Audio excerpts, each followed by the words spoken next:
First of all, I want to thank everyone for coming. My piece, the concept behind it is, funny story behind it. I was looking for inspiration, and I found it in an old vintage travel poster from like the 1950s.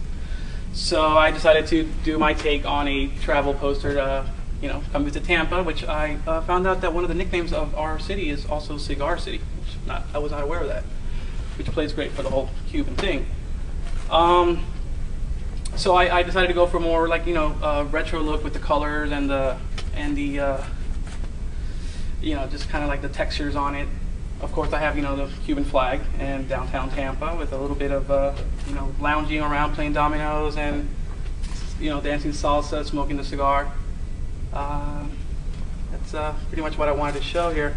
Also, I know I kind of mentioned in one of the introductory videos that I want to be known for more than just a comic book guy, but I thought I'd play it a little safe and show you all what I really do, and this is like my comic book style, so just wanted all to see what it is that I actually do. Purely from a visual standpoint, which is always, that's my first gut reaction, I like it. And I like that you've taken, you said that you did the same thing you always do, but it's not a comic. You made this into an art piece. You managed to bring these different elements together in a cohesive piece with some sense of visual organization to it, which is not exactly the same as what you do on a day-to-day basis. But I like the way that you've taken your style to this piece. I like that the way that you've approached it conceptually as a poster and reminiscing to an old travel poster. I think that's cool. And generally I appreciate it. I'm not in love with the typography, but everything from an illustrative standpoint I like. Thanks, Carl. Carlos. Yeah, I think it was a wise decision to stick with some of your comic book roots, per se. You possibly, in my mind, could have even stuck a little bit closer to your comic book style, and so I think I've seen some of your pieces.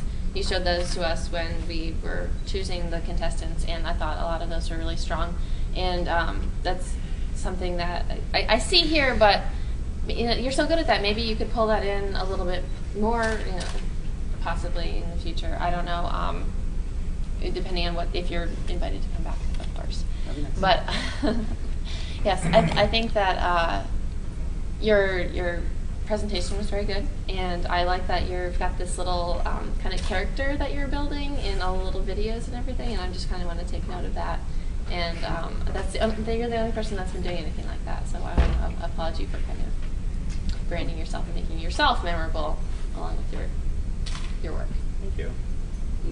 To that effect, I'm entertained more by your video than I was by the work. And I'm not going to sit here and just insult you. I think that overall your presentation's good. You dressed well. The craft, the attention to detail with the matted piece, and the piece really looks like it's finished. It couldn't use any more work to reach any further level of fruition that it's already at. But I do agree. Your comics are funny. You're a funny guy. I don't see that here. I am looking for it. The only thing that's funny to me here is I feel like you could take the headline off of that and it looks like an STD manual or something. It's got these the 70s illustration style. It just looks like it's old and outdated. But overall, I think that your attention to detail, your craft, it's all there. So what I'm hoping to see, because I do hope that you make it back next week, I want to see the signature Carlos, which is not just your execution, but it's your thought process. I want to see that introduced into your work.